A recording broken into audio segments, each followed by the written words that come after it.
Hello mga kahambog, for today's video ay sasamahan niyo po akong celebrate natin ang ika-7th birthday ng aking apo. So let's go guys! Hello mga kahambog, for this video ay mag-celebrate na naman tayo ng birthday ng aking apo. 7th birthday at saka lahat yata ng mga kaklase niya ay nandyan guys. So nag-uumpisa na rin yung mga magic nila guys. O tingnan nyo. Ang galing ng magician nila at saka halos lahat ng mga klase ng apo ko ang saya-saya nila. Saka pati yung magician ay nag-umpisa na rin ng pagkahambog niya. Kagaya rin ng inyong lingkod, Chinining Sir ay napakahambog. Kaya kumuha na rin kami ng magician na hambog din. Lahat sila hambog. So, ang saya lang na sa pakiramdam guys, kasi parang naramdaman mo na happy din ang mga bata, lahat ng mga bata happy. Syempre, yung mga bata ay mahilig sa mga magic. Di na rin ang mga matatanda guys, ay nawili-wili na rin na pagpanood ng mga magic na yan. Ang lakas ng mga sigawan ng mga batang yan kaso tinanggal ko na lang yung effect niya guys. Tinanggal ko kasi makapiright tayo sa music, kaya tinanggal ko yung music. Hindi natin maririnig yung mga sigawan ng mga bata. Pero syempre na-appreciate natin yung saya ng mga bata. Tayo rin na masaya na rin tayo na makikita natin at saka marinig natin yung mga sigaw ng mga bata, na maramdaman natin na masaya sila kahit na simpleng occasion lang, no guys. Masaya na sila guys. So mas maganda talaga mag-celebrate ng birthday sa bahay. Bata at saka matanda ay naging masaya sila sa birthday ng aking apo guys.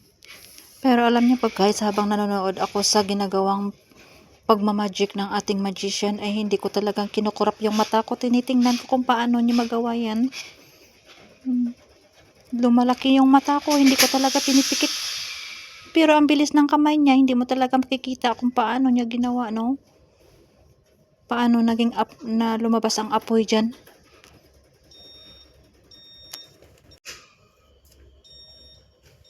Paano niya kaya magawa yan?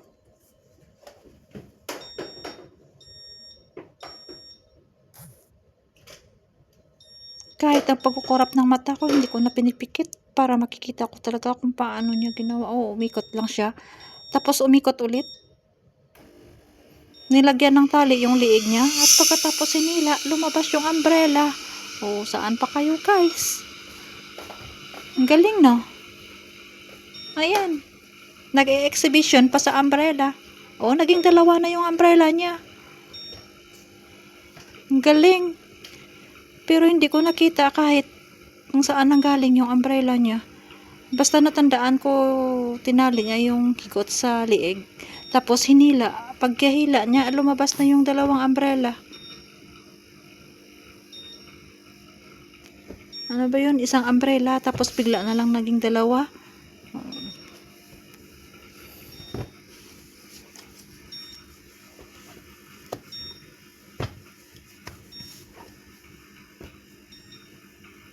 Kita nyo, naging bulaklak na siya. Galing naman ni Manong Magician. Sobrang pula ng paa ko. Umikot lang, tapos yung naging dalawa na yung hawak niyang bulaklak. Sobrang pula nga. Ayan na naman, kaya ang gagawin niya sa stick na yan? Sumayaw-sayaw lang siya guys. Wow! Ang sabaw. Ang galing niya. Naging piece of cloth na yung stick kanina na hawak niya. May isa pa. Isang stick pa. Ano na naman kaya ang gagawin niya dyan?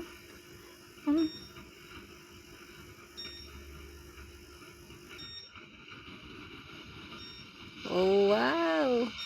Kita nyo yan guys. Galing na.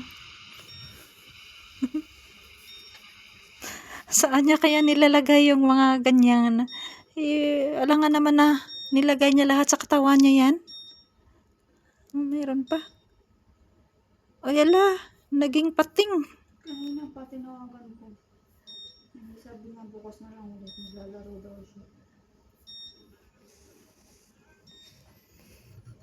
Bilis ng kamay niya, no? Gumawa ng magic.